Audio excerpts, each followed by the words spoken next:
म्हणजे आमच्या शेतकाम करणारी महिला, खुरपणीला जाणारी महिला, किंवा आमची झाडू पोतना करणारी महिला, धुणं भांडी करणारी महिला, किंवा काही घरात नवरा बायको दोघंही जर नोकरीला असले तर या घरात जाऊन स्वयंपाक करणं, पुढच्या घरात जाऊन स्वयंपाक नाही का करतात काही महिला, अशा महिला, किंवा आमच्या झोपडपट्टीमध्ये राहणाऱ्या गरीब महिला, किंवा दिवसभर काहीतरी भाजी घ्यायची, संध्याकाळपर्यंत विकायची आणि मग चूल पेटवायची, तिला फार कमी तसं तिचं उत्पन्न असतं. ह्या भगिनी वर्गाच्या करता ती लाडकी बहीण योजना आणलेली होती.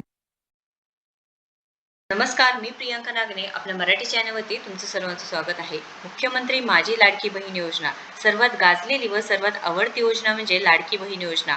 आत्तापर्यंत लाडक्या बहिणींना 7 हप्त्याचे पैसे त्यांच्या बँक खात्यामध्ये जमा केले आहेत सरकारने. पण आता फेब्रुवारी महिन्याचा हप्ता कधी जमा होणार हा सुद्धा एक मोठा प्रश्न आहे. पण फेब्रुवारी महिन्याचा हप्ता फेब्रुवारीच्या शेवटच्या आठवड्यामध्ये जमा होईल अशी सुद्धा माहिती समोर आली आहे. पण यामध्ये 5 लाख महिलांना अपात्र ठरवण्यात आलं आहे.